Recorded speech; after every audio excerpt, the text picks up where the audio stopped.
Persediaan bahan baku dari pembuatan dupa herbal ini gimana, Bu?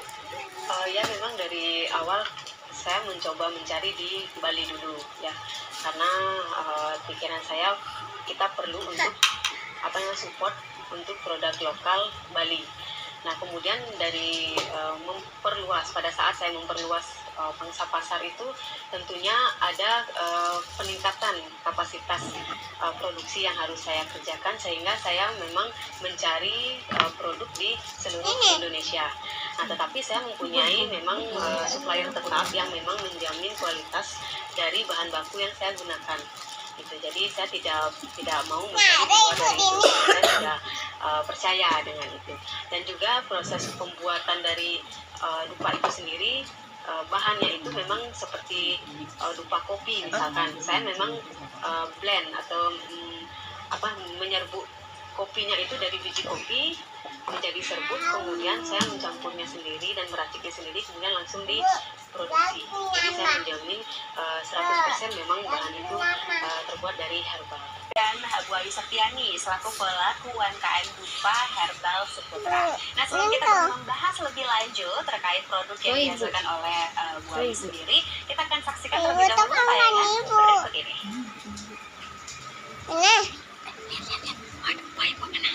Gaya hidup sehat tidak hanya mengubah jenis makanan yang dikonsumsi menjadi makanan sehat saja, namun juga adanya upaya mengurangi penggunaan bahan kimia dari berbagai aspek. Hal inilah yang dilakukan oleh Komang Ayu Septiani. Ia adalah seorang pelaku UMKM di Kabupaten Badung yang memproduksi dupa dengan bahan herbal dan ramah lingkungan. Jika biasanya dupa terbuat dari beberapa campuran bahan kimia, Ayu Septiani menyadari efek samping dari aroma yang dihasilkan bahan kimia terus-menerus. Terlebih, dupa menjadi salah satu unsur penting dalam sarana upacara masyarakat Hindu Bali. Hal inilah yang melatar belakangi Ayu Septiani berinovasi membuat dupa dari bahan alami seperti cendana, kayu manis, kopi, hingga kayu jati. Nah, saya tahu bahwa kimia itu sangat berbahaya untuk kesehatan saya dan keluarga. Jadinya saya berhenti memproduksi dupa kimia, kemudian beralih memproduksi dupa herbal dengan mencari bahan-bahan herbal yang ada di sekitar saya. Kemudian mulai memasarkan produk dupa herbal dan ternyata cukup diminati oleh customer. Jadi mulai saya memasarkan dupa herbal dan berhenti untuk memproduksi dupa kimia. Dalam proses pembuatannya, ia juga menggunakan kayu jati dan menggunakan perekat alami. Selain menggunakan bahan utama dari tanaman herbal, ia juga mengubah kemasannya menjadi kemasan yang ramah lingkungan. Justru menarik konsumen dari berbagai dunia. Kini ia dapat membuat ribuan dupa setiap harinya. Selain misi menyehatkan masyarakat Bali dengan aroma alami, ia juga turut melibatkan masyarakat di sekitarnya, terutama para perempuan. Karena tahu sendiri kalau ibu jarang bisa kerja keluar, ya mungkin masih ada anak yang harus jaga di rumah. Jadi saya memanfaatkan tenaga perempuan yang ada di sekitar saya untuk membantu saya dalam hal produksi, packaging, kemudian pengemasan dan juga pengiriman barang. Ia terus mengembangkan produknya baik di pasar lokal hingga internasional. Tren masyarakat yang mulai menerapkan gaya hidup sehat menjadi peluang baginya untuk mengembangkan aroma lokal Bali ke pasar global. Kini produknya bahkan telah diekspor ke berbagai negara, dari Taiwan hingga negeri Paman Sam.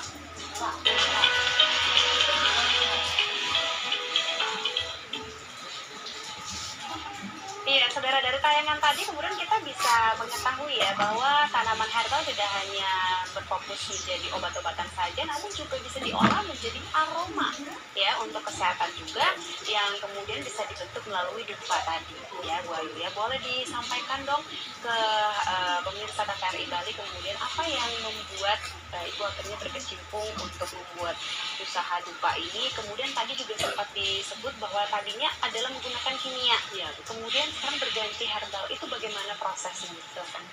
Baik, jadi awalnya itu saya memang memproduksi dupa kimia dan ternyata itu asap yang ditimbulkan sama aroma parfum yang saya gunakan dalam pembuatan dupa kimia itu sangat tidak sehat. Ya, kenapa? Karena saya rasakan sendiri, saya dan keluarga itu tiba-tiba saja sesak.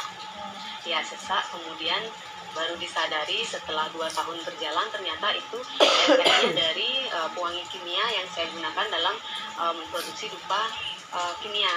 Nah, dari situ saya mulai mencari tahu bagaimana caranya agar saya bisa mempunyai atau memproduksi dupa dengan bahan herbal. Tentunya dengan memanfaatkan produk atau bahan-bahan herbal yang ada di Bali terutama ya, tetapi tidak menutup kemungkinan juga bahan-bahan lokal dari Indonesia, dari berbagai tempat saya gunakan sebagai bahan dasar untuk pembuatan dupa herbal. Nah, kenapa saya beralih itu ya karena memang saya menyadari bahwa kita sebagai orang Bali itu dominan menggunakan dupa setiap hari. Ya, seperti yang kita ketahui, dupa itu seperti bahan pokok ya saat kita mengaturkan canang. Nah, di sana saya memikirkan bagaimana caranya agar masyarakat itu mulai menggunakan produk herbal. Karena bahan kimia itu jika kita hirup dalam jangka panjang itu sangat tidak sehat untuk kesehatan paru-paru kita dan juga pernafasan. Nah, dengan membuat dupa herbal ini harapan saya agar kita bisa kembali ke herbal ya, seperti yang pernah dijelaskan di awal tadi. Kalau misalkan kita sudah menggunakan produk herbal, itu otomatis kita sudah membantu bumi kita itu agar lebih sehat, udara lebih sehat, dan kemudian masyarakat juga akan lebih sehat.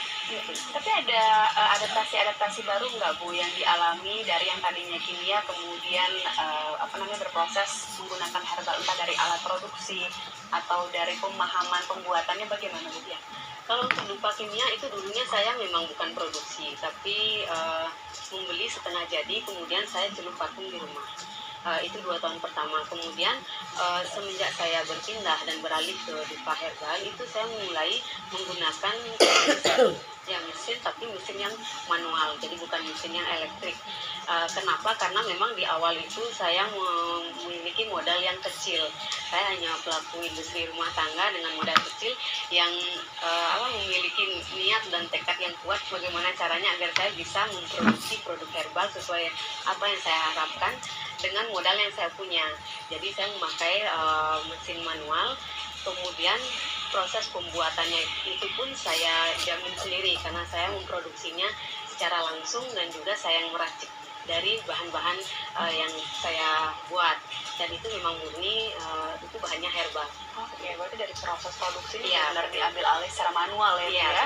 Oke, Bu Sita, kemudian melihat dari usahanya Pak Bagus, kemudian juga Bu Ayu, gimana Ibu melihat Bu? Bagusnya bagus sekali karena sudah banyak orang-orang yang tidak hanya menjadikan dari sisi keuntungan ekonomis dengan jumlah kuantiti, tapi juga dari sisi quality ya. Nah, di sini kan penting sekali bagi kita untuk secara mau bisnis sustainable, ibaratnya berkelanjutan, juga memikirkan dari aspek daripada quality, bagaimana produk tersebut. Nah, tapi resikonya adalah ketika ada pangsa pasar yang besar, terbuka besar, otomatis permintaan akan lebih besar. Nah, ini quality control daripada produknya itulah yang menjadi salah satu catatan yang mungkin ya Bu ya, atau Pak Bagus sendiri menjadi salah satu catatan penting.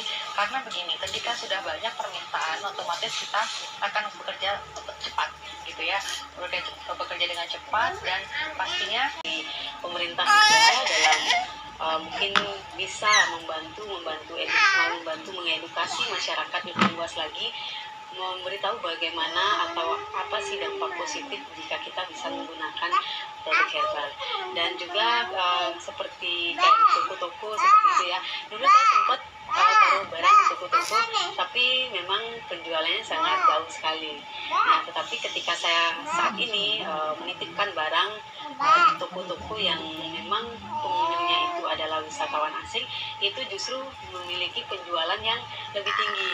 Nah, jadi dengan adanya edukasi dan sinergi dari pemerintah juga mencanangkan bahwa memang perlu untuk mencoba, karena memang dari segi harganya tidak terlalu mahal sebenarnya, cuman karena mindset masyarakat itu sudah terlanjur kalau herbal pasti mahal gitu, yang murah ya ini gitu.